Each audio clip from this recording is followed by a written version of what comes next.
추위 속에 서 있었다.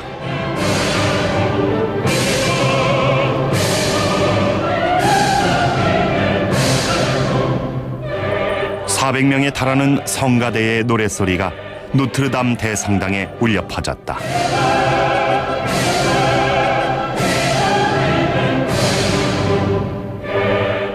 나폴레옹 보나파르트가 프랑스 황제로 등극하는 순간이었다. 당시 나폴레옹은 이런 말을 남겼다. 내가 야망을 품는 건 지극히 당연한 일이다. 야망은 마치 혈관을 흐르는 피처럼 나의 일부다.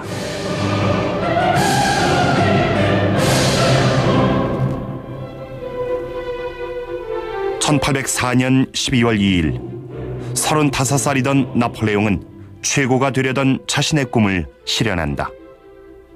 코르시카 출신의 젊은 중위가 당시 유럽 전역을 뒤흔든 혁명의 물결에 몸을 던져 결국 장군의 자리에 오르고 사랑하는 여인 조세핀과 결혼한 후 전장에 나가 연이은 승리를 거둔 끝에 마침내 프랑스에서 가장 높은 자리에 오른 것이다.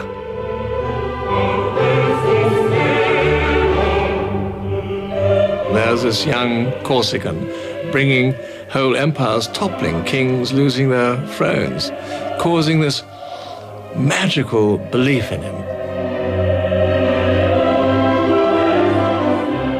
An enormous presence, a coil spring intensity, like a bomb about to go off when he entered the room. C'est une ambition en marche. À mesure que le temps passait, il n'avait plus confiance qu'en lui-même. Napoléon va se considérer comme invincible.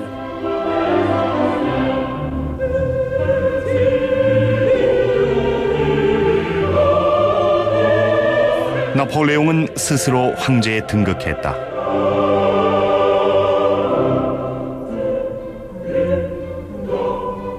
그는 직접 두 손 높이 왕관을 들어올리고 앞으로 나아갔다.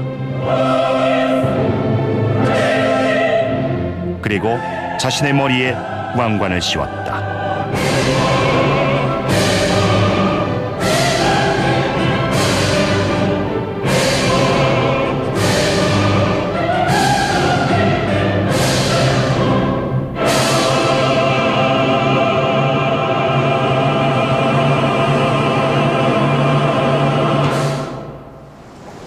(1805년이) 되자 나폴레옹은 군함 2,000척과 20만 명의 병사를 이끌고 영국 해협을 건너 영국을 침공할 계획을 세운다.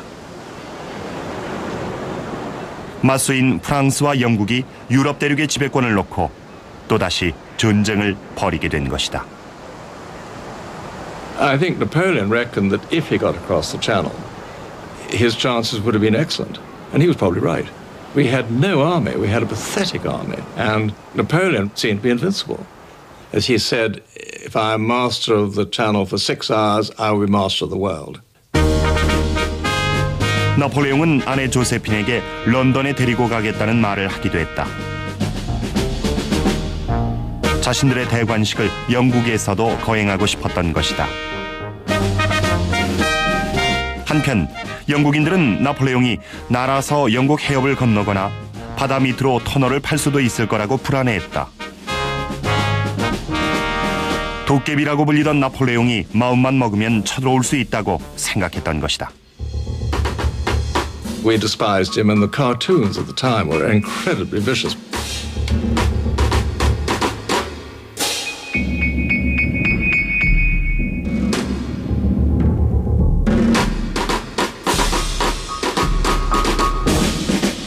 Napoleon was portrayed as a little Corsican upstart and Josephine as a tart. He was a little dwarf facing the great might of the British establishment. On the other hand, mothers would tell their children at night, if you don't say your prayers, Bernie will come and get you.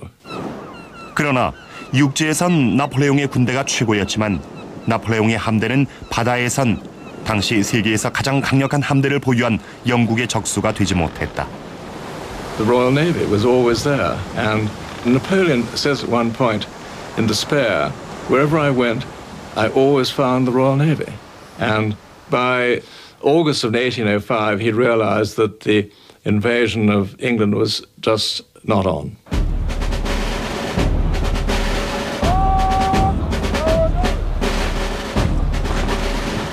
여름이 끝나갈 무렵 나폴레옹은 군대를 해안에 집결시킨 후 영국을 포기하고 곧바로 유럽으로 진군할 것을 명령한다.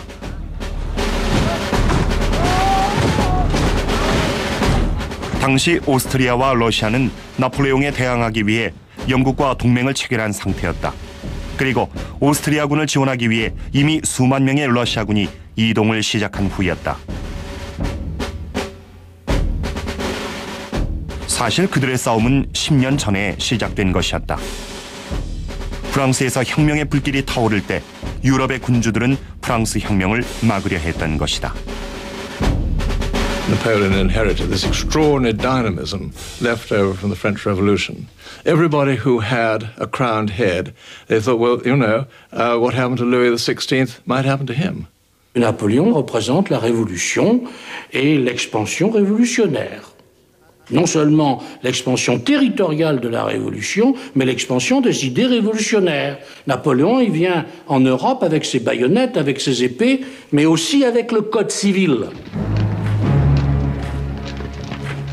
몇 달 동안 대기 중이던 나폴레옹의 병사들은 전쟁터로 나가기를 바랐다. 이탈리아와 라인 지방에서 전투를 치르며 단련된 병사들은 사기가 충천해 있었다. 나폴레옹도 자신의 군대를 가리켜 위대한 군대라고 부르며 자랑스러워했다.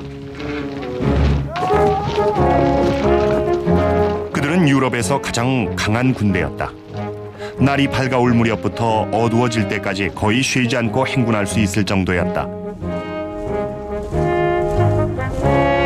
병사들은 말하길 황제가 전투를 치르는 새로운 전술을 발견했는데 바로 총검 대신 기동력을 활용하는 방법이라고 했다. Measure yourself carrying between 40 and 60 pounds of rations and musket and cartridges. Most of them were farmers' boys. Grown up used to misery and walking and working from day to night. And these men would march something like 30 miles in a day. They'd march for 4 hours and stop, and then march another 3 or 4 hours and then stop again. And they would forage as they went. I mean, they don't have to worry about these big supply trains behind them.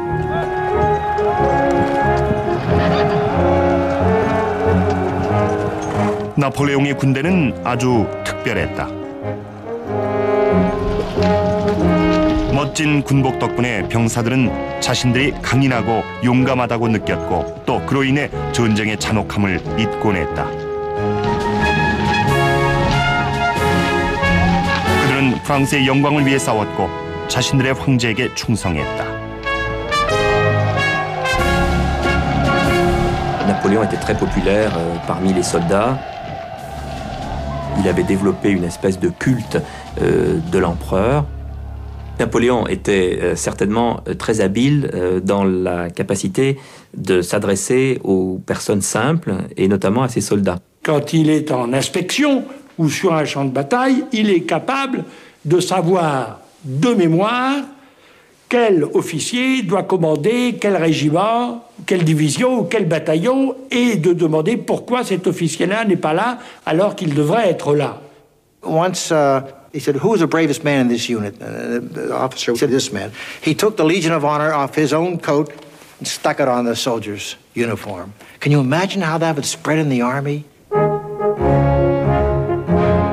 병사들은 그를 영웅처럼 따랐고 그의 한마디에 목숨을 걸고 전장을 향해 돌진했다.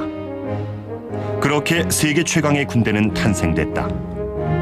나폴레옹은 160cm도 안 되는 키에 한 손을 군복 안에 넣은 모습을 하고서 역사에 큰 족적을 남긴 것이다. Avec sa petite redingote et son chapeau, ce qui est une forme de propagande, puisqu'il crée là un personnage simple, austère, mais très reconnaissable. He appealed to the privates by wearing clothes like that. Here is a man who dresses like we do, like the soldier does, like not like the generals and the marshals, but like us.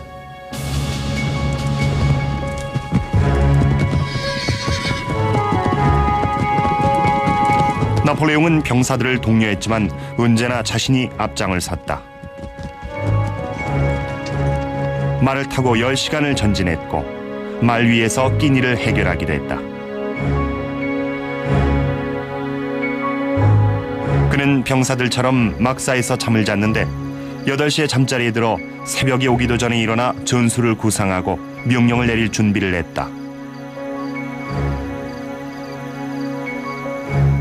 그리고 시간이 날 때면 변함없이 아내 조세핀에게 편지를 보내 자신의 사랑을 확인시키기도 했다.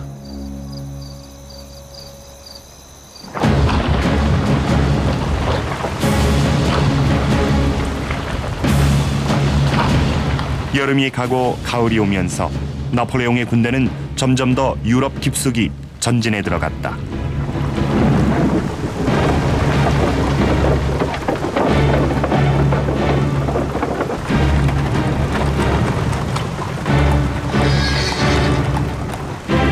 한편 반대편에서는 거의 2배에 달하는 적군이 프랑스 군대를 기다리고 있었다. 러시아군과 오스트리아군은 압도적인 병력으로 나폴레옹의 군대를 격퇴할 것으로 기대했다. 하지만 나폴레옹의 군대에겐 뛰어난 기동력이 있었다. 병사들은 빠른 속도로 진격해 러시아군이 합류하기도 전에 오스트리아군을 공격했다. Well, he will swing in across Germany and cut off the leading Austrian forces. His plan is just hit first, hit with massed forces, and catch these boys before they can all link up. 6주가 지나기도 전에 프랑스 군대는 다뉴브강까지 진격했고 카를 장군이 이끄는 오스트리아군을 따라잡았다.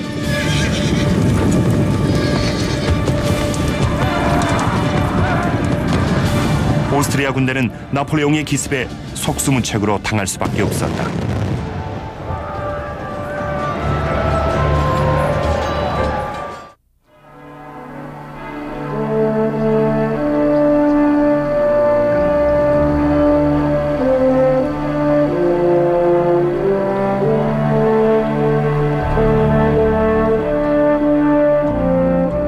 (2만 7천여) 명의 오스트리아군은 항복했다.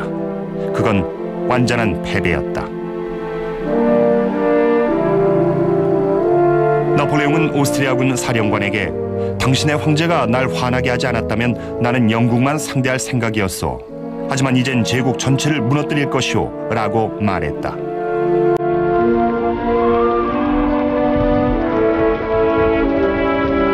나폴레옹은 곧장 빈으로 진격해 들어갔다.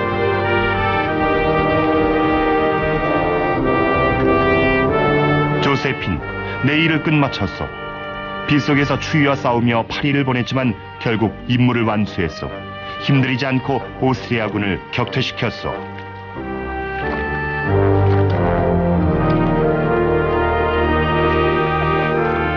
Napoleon, having moved with this great speed, 200,000 men marching 500 miles in 40 days. So there he has already, he's defeated half the Austrian army.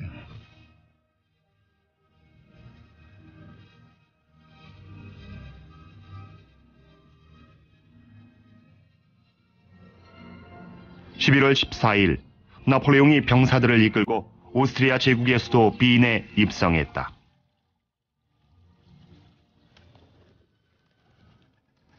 프란츠 황제는 왕궁과 국민들을 버리고 피신했다.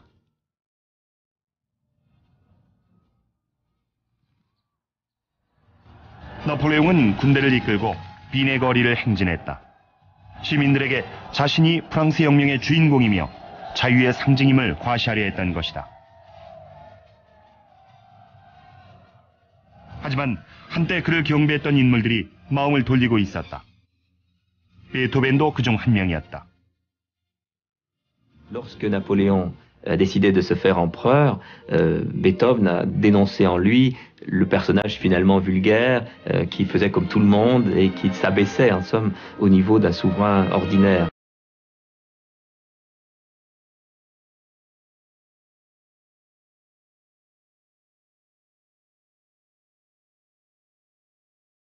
베토벤은 황제가 된 나폴레옹에 대해 그는 평범한 인간일 뿐이다, 인권을 짓밟으며 독재자가 됐다고 비난했다.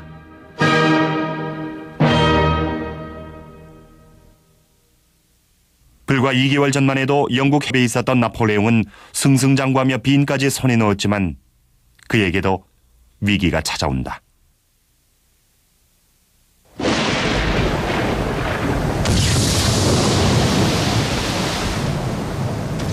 10월 21일 영국의 넬슨 제독이 트라팔가르에서 장렬한 죽음을 맞이하며 프랑스 함대를 격퇴시킨 것이다.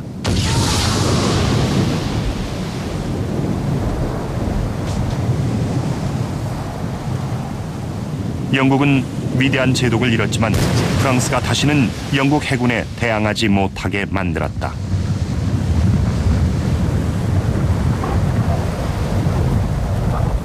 프랑스 함대가 패배한 지 얼마 지나지 않은 1805년 12월 나폴레옹이 이끄는 지상군도 위기를 맞고 있었다. 오스트리아군을 격퇴하며 황제까지 빈에서 내쫓았지만 그것은 싸움의 시작일 뿐이었다. It is winter, it is December, it is cold, he's surrounded by a hostile population. The Russians are coming to help the Austrians. His troops are dwindling in number and in supplies. He was almost 1,000 miles from Paris. 유럽 전체가 나폴레옹을 위협했다. 유럽의 중심부까지 진출한 나폴레옹을 향해 프러시아도 전쟁을 선포하려 했다.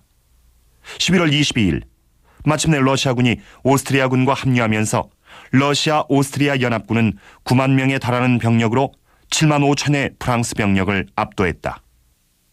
You might say any sensible man would have stopped and perhaps done a deal with the Russians and the Austrians. He really had two choices, either to go back or go forward. Napoleon would never go back. So he thought, one more battle. 11월이 다가오는 동안 나폴레옹은 전선을 유지하면서 상대의 전술을 연구한 후 전투 장소를 선택한다. 그렇게 선택된 곳이 바로 아우스트리츠 근처였다. 경사진 구릉지대로 숲과 늪지대 그리고 작은 마을들로 둘러싸인 곳이었다. 나폴레옹은 언덕 위에 자리를 잡고 장군들에게 명령을 내렸다. 제군들, 이곳을 잘 관찰해 두시오. 여기가 전쟁터가 될 것이니 상대를 잘 요리해야 하오.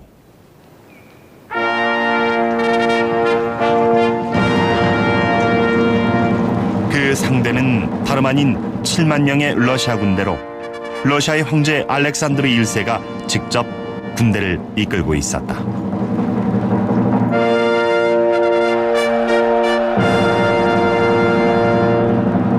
스물여덟 살의 젊은 알렉산드르 황제는 나폴레옹만큼이나 승리를 갈망했고 자신의 이름을 널리 알리고 싶어했다. Завидовал императору. Он его ненавидел. Как он, русский император, родившийся, чтобы быть наследником огромной монархии мира, человека, о котором говорят гораздо меньше, чем говорят о Наполеоне. Il y a un côté mystique chez lui et il a l'idée que le destin lui a donné une mission à remplir et d'organiser l'Europe et de vaincre la révolution. Et ça lui donne une certaine force, mais ça lui donne aussi, ça risque de le pousser à l'imprudence. 혈기왕성했지만 경험이 부족했던 알렉산드르 1세는 뛰어난 전략가인 나폴레옹에게 너무 손쉬운 상대였다. 나폴레옹은 수적으로 열세인 상황에서 러시아 군대로 하여금 선제 공격을 하게 만들면 승산이 있을 것이라 예상했다. Napoléon sait que les ennemis savent qu'il est en situation difficile. Donc il va exploiter, c'est un peu comme le judo, il va exploiter cette faiblesse apparente pour la retourner contre l'ennemi. Il va faire croire à l'ennemi qu'il a peur. Et c'est là que son génie apparaît, c'est qu'il va tout faire pour faire croire à l'ennemi qu'il est plus faible qu'il n'est, pour que l'ennemi soit tenté de venir l'attaquer.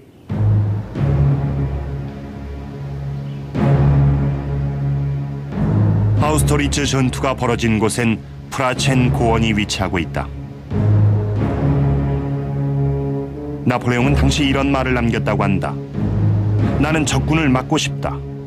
물론 평범한 전투가 벌어질 수도 있지만 나는 확실한 승리를 거두고 싶다. 프랑스군은 프라첸 고원을 차지하고 있었다. 하지만 나폴레옹은 러시아군에게 그 자리를 내주며 자신들의 오른쪽 측면을 공격하도록 유도했다. 오른쪽에 배치되어 있던 부대는 프라첸 고원에서 물러나면서 러시아군이 고원을 쉽게 점령하도록 해주었다. So the Russians figured, boy, we've got it made. We've got the best position in the south. The French have very few troops. We can attack the south and roll up the whole French army. 하지만 나폴레옹은 상대를 잘 알고 있었다. 알렉산드르 1세는 장군들을 모은 후 즉시 공격하자고 제안했다. 하지만 미하일 쿠투조프 장군이 반대한다. 전투에서 한쪽 눈을 잃은 경험 많은 쿠투조프는 동맹군인 오스트리아군의 능력은 믿지 않았지만 나폴레옹의 능력은 잘 알고 있었다. Kutuzov a essayé de modérer les ardeurs du tsar. Il sentait le piège. Il a peut-être pas exactement compris, mais il a senti. C'était un vieux renard. И он советовал Александру продолжать отступление. Но для Александра это было абсолютно неприемлемо. Как он, молодой русский царь, прибыл к армии, у него превосходство численное, и он не атакует стремительно тотчас же Наполеона и не разобьет его. Для него это было совершенно непонятно. И он был окружен молодыми адъютантами. Это были все представители лучших аристократических фамилий России. И все они говорили, что армию Наполеона нужно немедленно разгромить. Они считали, что Наполеон боится их, и что сейчас нужно нанести удар. Если следовать этой логике, то здесь было все как бы достаточно правильно. Только они забыли.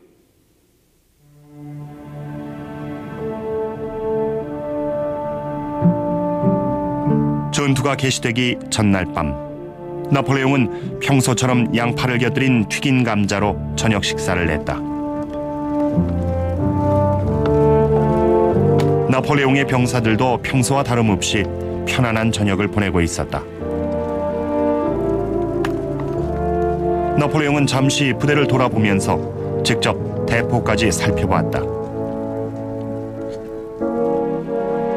그의 모습은 자신감에 불타고 있었다. 병사들은 나폴레옹이 지나가자 황제 폐하 만세를 외치며 횃불을 흔들었다. 그들의 얼굴에 두려움은 보이지 않았다. Русские и австрийские генералы, которые наблюдали это издалека, считали, что французы сжигают свои биваки, потому что они собираются отходить. То есть они считали, что французы собираются отступать, и они сжигают свои биваки.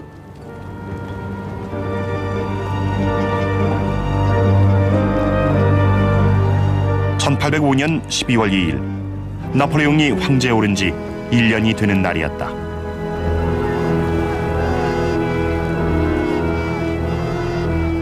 나폴레옹은 부관에게 생애 최고의 밤이라며 만족해했다.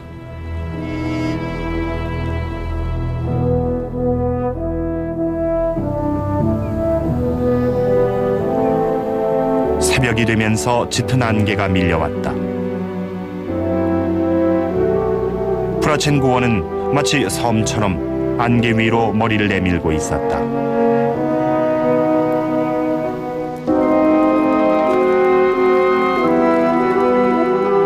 나폴레옹의 병사들은 일찍 일어나 허기와 피곤을 떨치려 했다. 그들은 마지막 순간이 될 수도 있는 전투를 그렇게 맞이했다.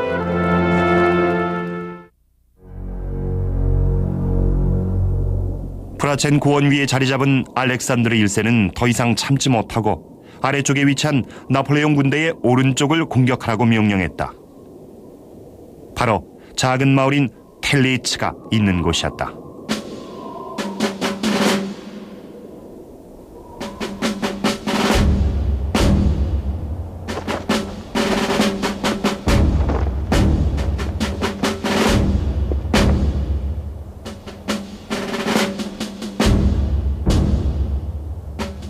하지만 나폴레옹의 군대가 그들을 기다리고 있었다. 빈에 배치돼 있던 2개 사단이 이틀 만에 100km를 이동해 텔리치에 진을 치고 있었던 것이다. 이처럼 나폴레옹은 상대가 전혀 예상하지 못한 순간에 빠르게 병력을 이동시켜 전투에 대비했다.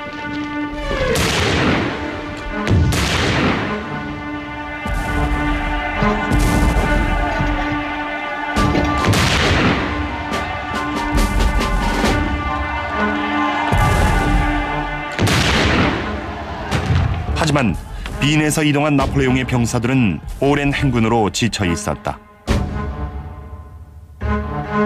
그때까지 나폴레옹은 의도적으로 상대가 예상하고 있는 작전을 구사했다. 나폴레옹은 적으로 하여금 약해 보이는 오른쪽을 공격하게 만들었지만 실제로는 많은 병력을 그쪽에 배치했다. 그리고 일부 병력을 빼내 방어가 허술한 고원을 공격할 계획이었다. 나폴레옹은 고원 아래쪽에서 상황을 지켜보며 기회를 기다렸다.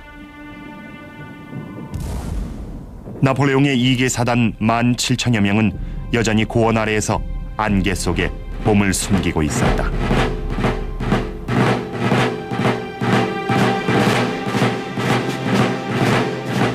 마침내 나폴레옹이 진격 명령을 내렸다.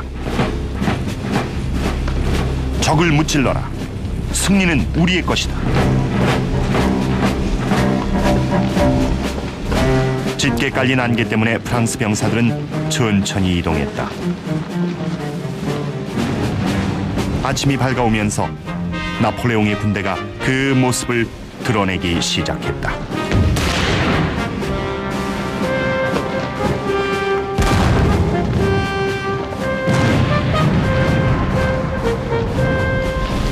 프라첸 고원에서 아래를 내려다보던 알렉산드르 1세의 눈에도 프랑스 군대가 보였다.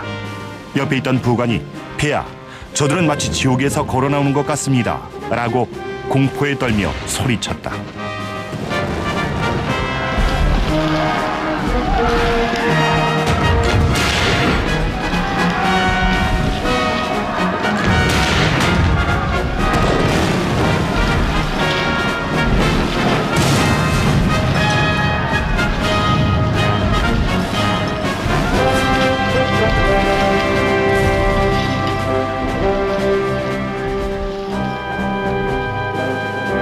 Он растерялся, он абсолютно потерял все управление, он не командовал с этого момента войсками, и современники даже толком не знают, где он находился в этот момент. После начала вот этой вот паники на Прасненских высотах, фактически он никак не присутствовал в сражении. 러시아와 오스트리아 동맹군이 협공당하고 있다는 사실을 깨달았을 때는 이미 대열이 흐트러진 후였다. 9시 30분, 프라첸 고원을 점령한 프랑스군은 동맹군의 중앙을 공격해 들어갔다. 나폴레옹이 후미에서 동맹군을 공격하기 시작한 것이다.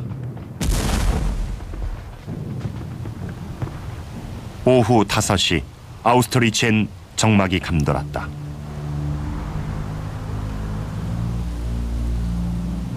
프랑스군 사상자가 9,000명이었던 반면 러시아와 오스트리아 동맹군은 16,000명의 병사를 잃었다.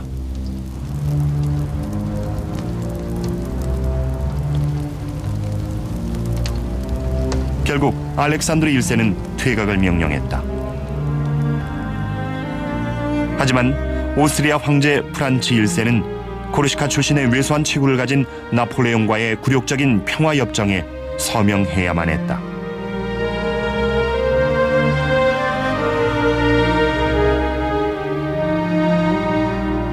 프란츠 1세는 아내에게 보낸 편지에 오늘 전투가 벌어졌는데 별로 좋지 않았소라고 적었다.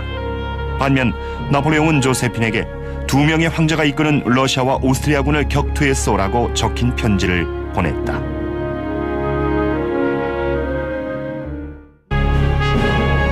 아우스트리츠 전투로 나폴레옹의 제국은 더욱 견고해졌다. 평소처럼 나폴레옹은 승리에 대해 아주 만족해하며 병사들을 치하했다. 제군들의 노고에 정말 감사하네. 그대들은 불멸의 정신으로 전쟁을 수행했으니 앞으로 기쁨이 충만할 것일세. 훗날 아우스트리츠 전투에 참여한 그대들을 용감한 전사였노라고 말하게 될 것이네.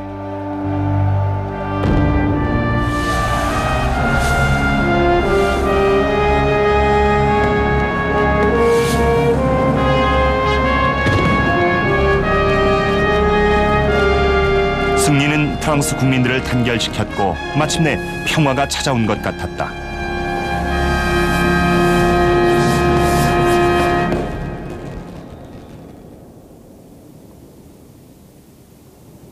하지만 6개월 후 나폴레옹은 또다시 전쟁을 치를 준비를 했다. 그는 모두들 식민지나 요새를 차지하기 위해 전쟁을 벌인다. 하지만 나는 나 자신과 조국을 위해 싸운다. 다른 나라를 정복해 나갈 때 나는 나의 존재 가치를 느낀다. 정복은 바로 나 자신이다 라고 말하곤 했다. 프랑스의 성장에 놀란 프로이센은 그에게 도전하려 했다. 하지만 나폴레옹은 아주 쉽게 물리쳤다. 당시 나폴레옹은 프로이센이 나를 상대로 싸우겠다는 발상을 했다니 참으로 어리석어 논할 가치도 없다고 말했다고 한다. 그는 3주 만에 프로이센을 격퇴했는데 프로이센군은 사상자가 2만 5천 명, 그리고 14만 명을 포로로 내주고 말았다. 프로이센의 주력군이 거의 괴멸된 것이다.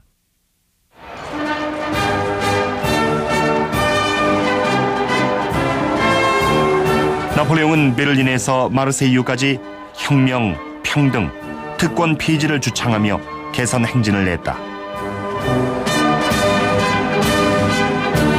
서유럽의 대부분을 통치하게 된 그는 정복한 나라들로 하여금 봉건제도를 타파하고 자신이 프랑스를 위해 제정했던 민법전을 수용하도록 했다. 하지만 식민지 주민들에게 자유를 보장해주지는 않았다.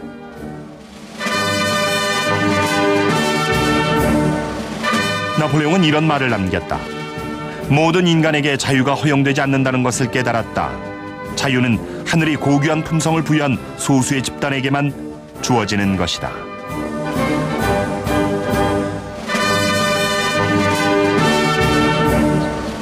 그는 퐁텐블로 성을 포함해 44곳의 궁전을 지어 통치했다. 그는 자신의 영예와 프랑스의 영광, 그리고 혁명 정신이 모두 하나라고 생각했다. Napoléon n'a pas de conviction politique profonde. Il aime l'ordre, il aime l'autorité, il aime les bonnes organisations. Il déclare: qu'est-ce qui a fait la révolution? La vanité. La liberté n'a été qu'un prétexte. 불과 37살의 나이에 자신의 능력을 마음껏 발휘한 나폴레옹은 프랑스를 광대한 제국으로 만들어 놨다. 이제 샘솟는 에너지를 식민지를 통치하는 데만 쏟으면 될 것 같았다. 그는 모든 상황을 일일이 감독했다. 로마에 있는 유대인 집단촌을 해체하고 불순한 유인물을 인수한 혐의로 한 서적상을 처형하라고 명령하기도 했으며 심지어 여학교의 교과 과정을 만들기도 했다. Il a dit qu'il était fait pour le travail et qu'il était infatigable. Il a dit: je ne connais pas de limite à mon travail.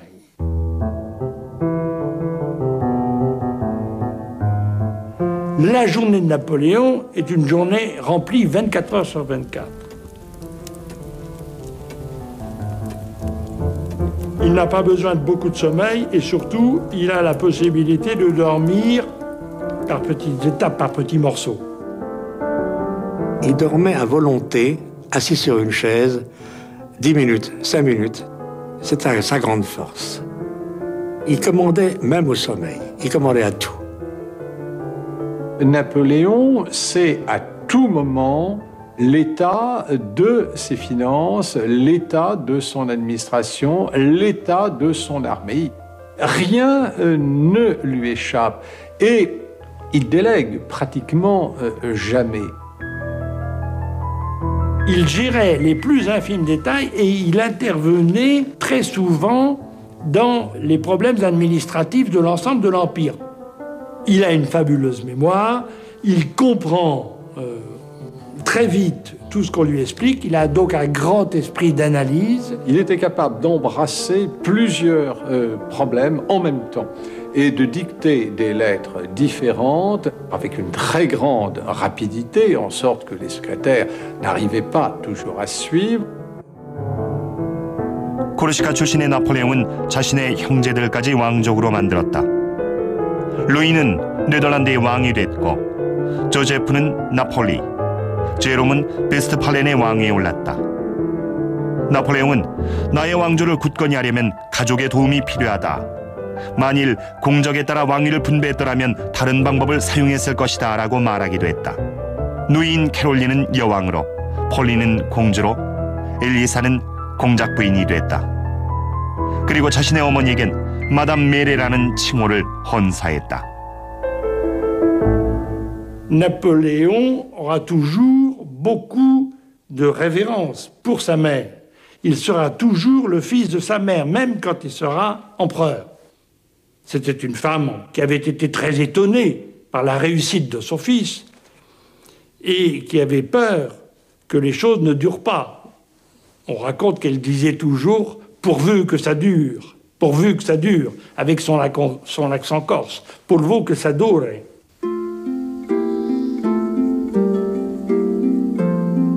나폴레옹이 프랑스를 떠나 전쟁을 치르는 동안 조세피는 말메종에서 지냈다. 위대한 왕족들이 살았던 궁전에서 지내는 것이 불편했기 때문이었다. 그녀는 나는 웅장함과는 어울리지 않는다. 왕비의 혼령이 나타나 자신의 침대에서 무엇을 하고 있냐고 묻는 것 같았다고 불평하곤 했다. 말메종은 조세핀에게 피난처였다. 그녀는 세계 곳곳에서 특이한 나무와 꽃을 들여와 자신만의 정원을 가꾸었다.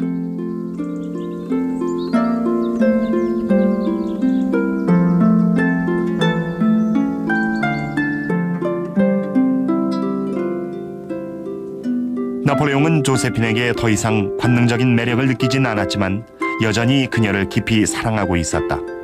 조세핀도 친구에게 그 사람이 여전히 날 아껴준다고 말하곤 했다.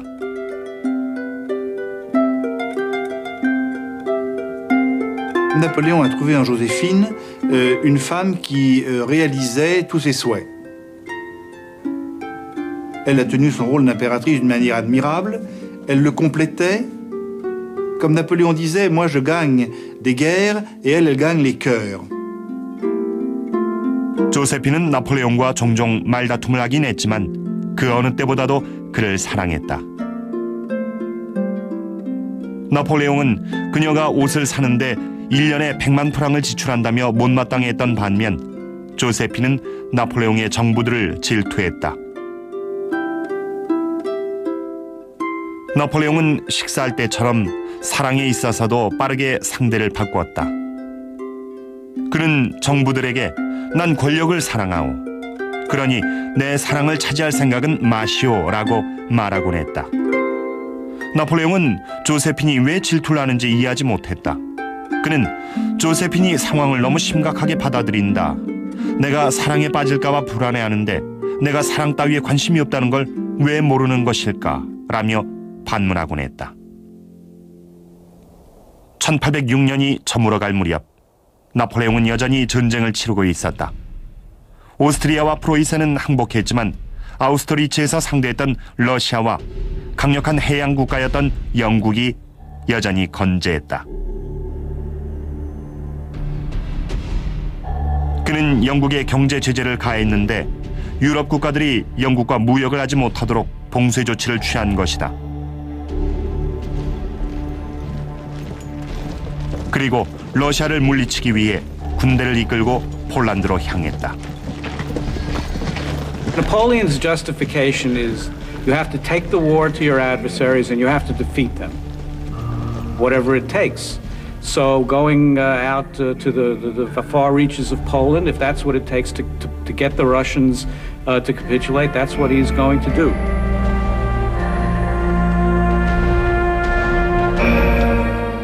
나폴레옹은 폴란드의 수도 바르샤바에서 러시아가 선제 공격을 했다는 소식을 듣고 크게 놀란다. 그는 즉시 러시아 국경에서 210km 떨어진 아일라우에서 반격을 가했고 뒤이어 프리트란트 부근에서 전투를 벌였다.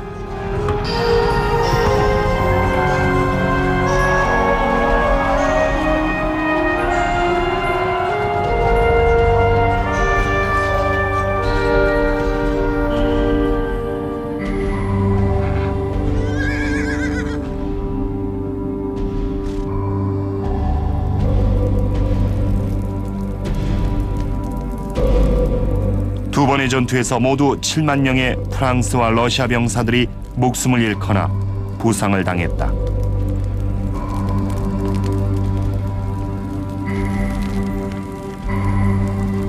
한 러시아 장군은 황제에게 이번 싸움은 전투가 아니라 사륙입니다라고 보고하기도 했다. 나폴레옹의 군대도 큰 피해를 입었지만 러시아군은 거의 괴멸 상태였다. 알렉산드르에겐 별다른 탈출구가 없었다.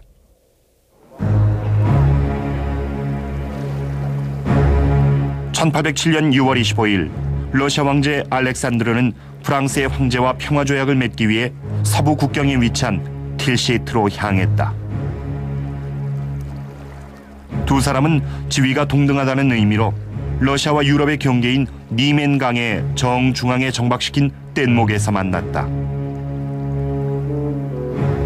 И, встречаясь с Наполеоном, ставил перед собой задачу и попытаться сделать так, чтобы заключить мир, который был выгоден для него. И первая фраза, которую он говорит Наполеону, по-французски он сказал ему «Sire, je haïs les Anglais autant que vous». «Сир, я ненавижу англичан так же, как и вы». И тогда Наполеон ему ответил «Alors la paix est faite».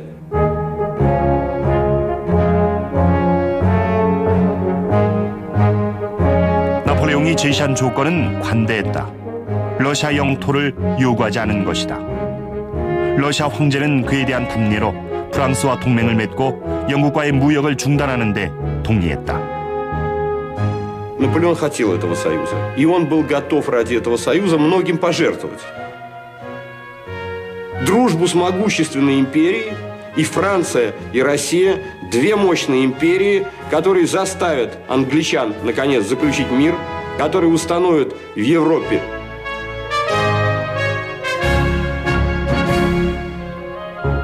열흘 전까지만 해도 혈투를 벌이던 두 나라가 마치 오랜 동지처럼 행동했다. 알렉산드르와 나폴레옹은 양국 군대를 사열하고 병사들에게 훈장을 수여하면서 오랜 시간을 함께 보냈다. 2주가 지나자 두 사람은 서로에게 호감을 가지게 된다. 나폴레옹은 알렉산드르에게 매료됐고 그를 상냥한 파리 사람의 기품을 갖춘 잘생긴 영웅이라고 묘사했다. 알렉산드르 역시 나폴레옹과 그의 권력에 대해 경외감을 표시했다.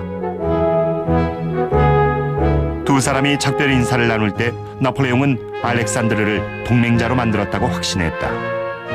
Il essaie de séduire Alexandre. Il essaie de lui faire des compliments, il essaie de l'amener sur son terrain. Napoléon est un grand séducteur. 나폴레옹은 조세핀에게 알렉산드르가 여자였다면 정부로 삼고 싶다는 말까지 했다. Это была самая большая ошибка Наполеона. Наполеон считал, что он действительно очаровал Александра I. И это не понял император Наполеон. Он не понял, что Александр I, он никогда не будет исполнять условия Тильзитского договора.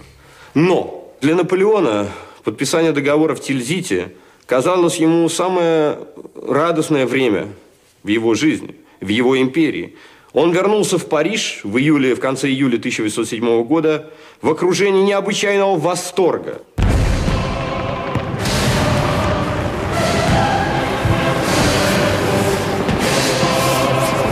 두 강대국 간의 평화조약이 체결되자 프랑스는 기쁨에 휩싸였다. 온 유럽에 영원한 평화가 찾아온 것 같았다.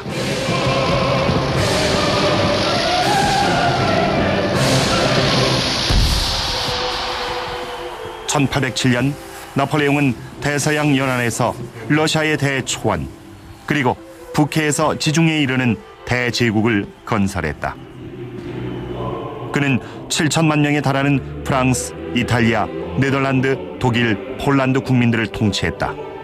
로마 시대 이래 가장 거대한 제국을 건설한 것이다. 자신이 이룬 위협에 도취된 나폴레옹은 전 유럽을 프랑스 통치하에 두려는 꿈을 품게 된다.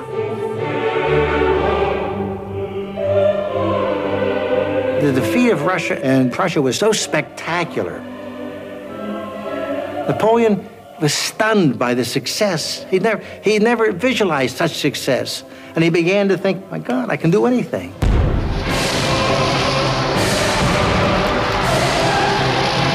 그에게 더 이상 무서운 건 없었다. Et à ce moment-là, il commence à penser qu'il est infaillible, un peu comme un surhomme, en tout cas comme quelqu'un qui était protégé par le destin, la fameuse étoile. Il a le pouvoir complet sur l'Europe. Et sa fierté est très grande, car c'est lui, le petit ancien lieutenant d'artillerie, qui est arrivé au sommet. 나폴레옹은 최고의 자리에 올랐지만 갈증이 채워지지 않는다라며 자신의 마음을 드러냈다.